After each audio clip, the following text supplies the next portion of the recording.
Welcome back to the 10 Weather Impact Show. I'm meteorologist Lily Aldrich, and we have a lot to talk about today, including the National Weather Service issuing 4 additional tornadoes and after they went out and discovered new damage assessments over the last few days. So let's go ahead and take a look straight at that. Franklin County tornadoes, we see 3 just right here. One EF1 tornado in Old Town East, another EF1 tornado over in South Columbus, and an EF0 tornado right around 315 to I-70. And that was from that National Weather Service damage survey that they just came out with yesterday. But that brings our total in Ohio just for August to around 19 tornadoes. Mainly, as you can see, they were focused around this southeastern area of Ohio, not really impacting too much around Ohio in general. But that brings our total for 2026 up to around 44 tornadoes. And you can see this kind of more shows a scattered map all across the area, seeing increased tornadoes here in Franklin County, just 3 after this massive storm damage that we saw around August. But for your forecast today, here's what we're looking at and expecting. An even warmer week by the time we get into the mid parts of next week. Lots of sunshine today, and we're kind of starting to see a really good end to the week, especially not seeing too much rain, a lot of dry time going into the weekend, and temperatures right around normal at this time of year.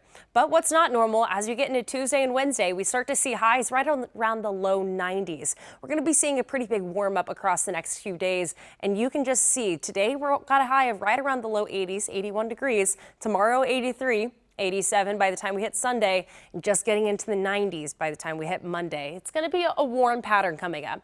We do have this high pressure system kind of starting to sink its way into central Ohio, and that's essentially going to kick out a lot of the rain we're going to be seeing, bringing those warmer temperatures to stick around for a little longer, as well as increased humidity. So combination of all of those things going to bring in your feels like temperatures to be a little bit warmer. So that's what we're keeping an eye on.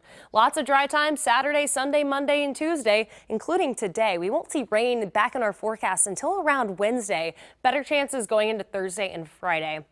That's the next thing we're really looking at. But that humidity is really going to stick around in the low 60s getting into today and tomorrow. But take a look at this jump we're going to see. By the time we get into Tuesday and Wednesday, dew points getting into the low 70s. That's that uncomfortable range. You're going to step outside and it's going to feel a little bit muggy out there. So it's definitely something that you want to keep an eye on and be wary for, because it's going to start to bring our feels like temperatures pretty up as well as we get into the mid parts of next week, with temperatures getting into the 90s. On Tuesday around 4 p.m. we start to see those feels like temperatures around 97 in Columbus in the metro, getting a little bit warmer across our southern counties. Some areas seeing close to Pike County 97 degrees, but for the most part still seeing mid 90s all across the board. Wednesday, a little bit warmer. This is our forecasted model, the European model, showing us warm temperatures pretty much all across the southern parts of the region. Pike County over there seeing possible 100 degrees in that feels like temperature. And as a reminder, it's the heat and the humidity. When they come together, they drive this feels like temperature up, and this is what your body starts to feel. So when you step outside, it's definitely, you're going to notice it, and it's going to feel pretty warm, especially mid parts of next week. This is an outlook for Tuesday around mid parts. You kind of start to see those temperatures dying down just a little bit around 4 p.m. Thursday. So it's definitely something we're wanting to keep an eye on, and you need to keep updated with. Stay cool out there. Lots of hydration, lots of sunscreen, especially getting into the beginning of next week. You're going to need it over the weekend as well, as we won't see too much cloud cover getting into there. High temperatures going into Monday through Wednesday. But satellite and radar, we had a very clear radar earlier today, but now on your satellite, you start to see those clouds starting to build back in. Still having a pretty clear radar, but showing lots of clouds over on your satellite. So next 12 hours, lots of sunshine still building in. While those clouds stick around for a little while, by the time we hit 7, those will start to clear out a little bit and clear out overnight as well.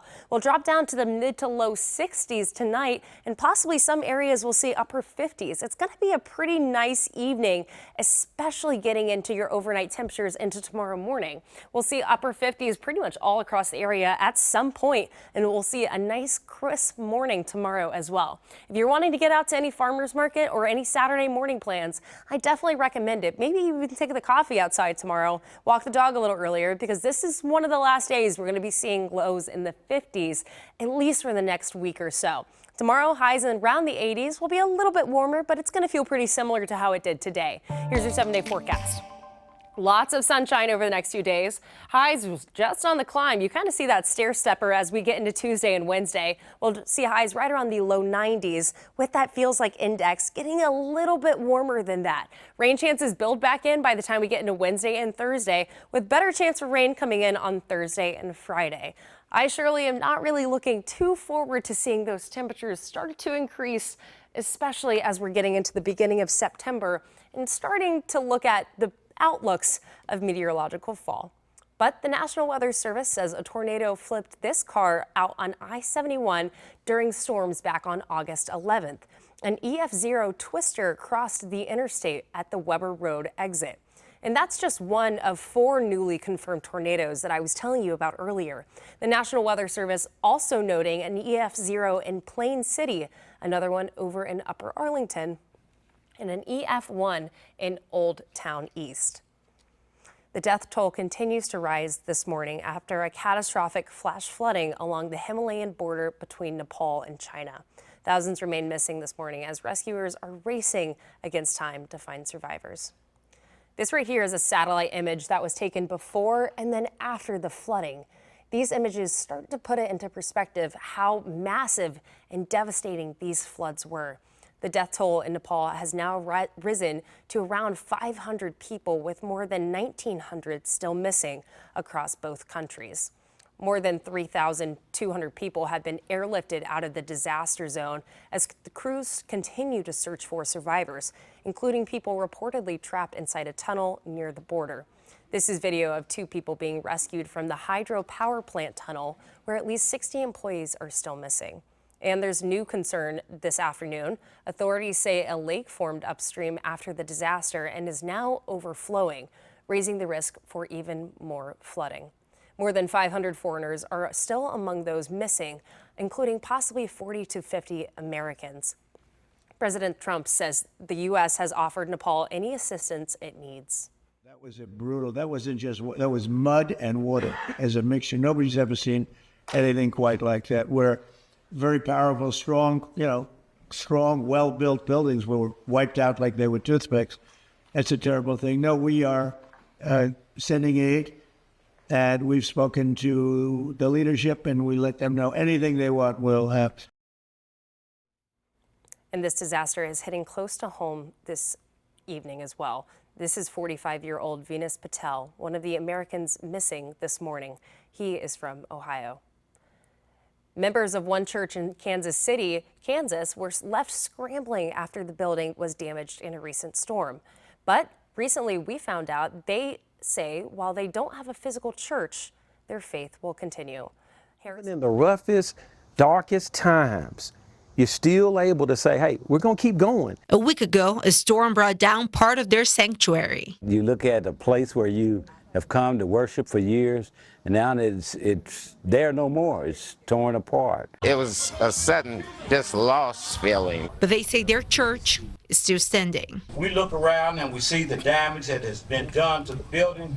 But Father, the church continues to go. With no church building to walk into, they brought their ministry outside. Where 2 or 3 are gathered in my name, there he is in the midst of them. Amen. Amen. We are the workers. We are the hands. We are the feet for Jesus. They remain hopeful through uncertainty. What are we going to do? We don't know what to do, Lord. While the building's future remains uncertain, the church's does not. On the upcoming Sundays, their services will be held at Carl Bruce Middle School. We're going to keep, just moving on in faith day by day. Right now, a group of conservationists are working to clear reefs off the coast of Florida. So far, they have cleared over 1,000 pounds of trash. Here's more about their efforts. Take a look at this.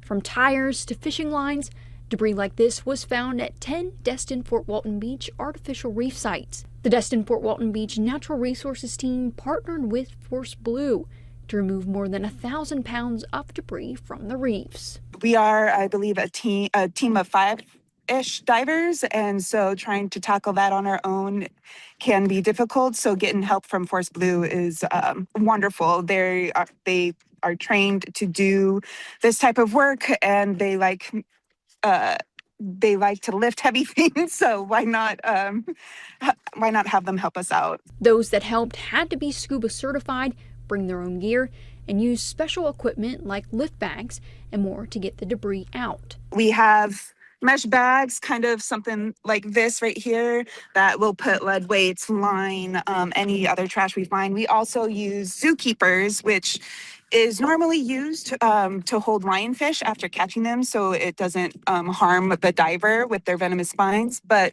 they're very valuable with helping removing line from your hands because it can get tangled up. Divers recovered a lot of fishing line. In fact, Okaloosa County officials say all told, the line was about 12 miles long, and line like that can be dangerous for marine life. Wednesday, our cameras captured crews with the Navarre Beach Sea Turtle Conservation Center rescue a Kemp Ridley sea turtle caught in a fishing line.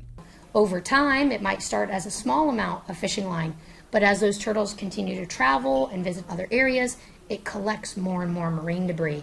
And we've had cases where we've rescued turtles where it's 10 to 20 pounds of fishing line. The mission, the sixth time the teams have worked together to clean up area reefs. They say more cleanups will be done in the future.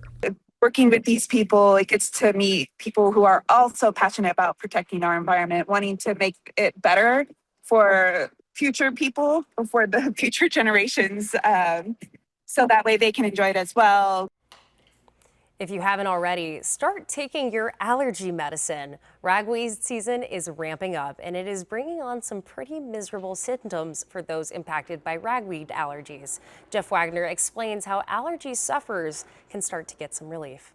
Ragweed is actually a very, very common weed that grows wild throughout the Midwest and Northeast. Its leaves have a fern-like appearance with greenish yellow flowers at the end of its branches. Dr. Sweet says just one single ragweed plant can generate 1 billion grains of pollen that can travel more than 100 miles. And so even though you may not see ragweed in your yard, it's in the air. So there's almost no avoiding it when you're outside if you have an allergy. I do have seasonal allergies, which Dr. Sweet says impacts about 20 to 40% of people. So when ragweed pollen gets in my eyes, nose, or throat, my body releases chemicals to try to fight it, which leads to the following symptoms. There's going to be itchy, watery eyes, redness, a lot of sniffling, nasal congestion. Those with sensitive skin can also develop eczema or hives. Other people can have sensitivity in their lungs, where they start having asthma symptoms. They start having coughing, wheezing, chest tightness. The symptoms start appearing in August and peak in September because that's when ragweed blooms and releases pollen. Unfortunately, our drought situations aren't helping the situation. As your grass burns and struggles to grow, weeds actually thrive along with their pollen. And if you combine that with some heavy winds, the pollen counts just will soar in those days. Rain would be helpful since it washes pollen away to prevent it from flying in the air, but it also helps ragweed grow, meaning it would release more pollen later in the season. So how can you best battle ragweed allergies? It starts with prevention. I use a steroid nasal spray and an antihistamine pill daily. Dr. Sweet says the key is to use these before your symptoms start. The two combined can be much more effective than taking either separately. A major heat wave affecting the southwestern U.S. is affecting college students without air conditioning in their dorms. For some students, they say the heat isn't bad compared to the valley, while others say it can turn their place into a sauna. With that story, here's Mason Carroll. Summer is coming to an end, but the heat is not letting up, as temperatures are about 5 to 7 degrees above average right now. Some Northern Arizona University students returning to campus say the heat isn't that bad compared to the valley. Not terrible, not compared to Chandler. When I went down there last time, it was 117, unfortunately. So up here, it's not too bad. It's mainly the sun that usually gets people. But many older dorms on campus don't have air conditioning, and an estimated 23% of all homes in Coconino County don't have AC. And you know, people think, oh, we're in Flagstaff, we don't need it, but it's still hot here in the summer months and in the spring and in the fall. So far, 2026 is tracking to be the hottest year on record here in Flagstaff, but the past couple of years have also held top heat spots. So more and more people are looking to install some kind of air conditioning. About 10, 15 years ago, summer would come and we might have 2 calls to, put air conditioning in through the summer. And now we're doing 2 a week, which is all we can handle. Brian Campbell is the owner of Campbell's AC. He says more people are looking to add AC units to at least one room, if not their entire homes. But it can get costly quick. Typically, it can range between $8,000 and $12,000, depending on the size of the system. He says most of the new builds in town come with AC now, but more and more longtime locals are telling him the cool down is worth the cost. They used to say, you know, we used to only have to endure it for a week or two, but now they're saying, no, now we have to endure it for like 2 months, and they just can't handle it anymore. So that's why a lot of people are getting air conditioning. More in Arizona, the wet bulb temperature is the lowest air temperature lowest temperature air can reach through the evaporation of water. It combines heat and humidity into a single measurement that shows how sweat can cool the human body. And a school also in Arizona is using this to help determine if the weather is fit for their athletes to play. Kayla Butter reports.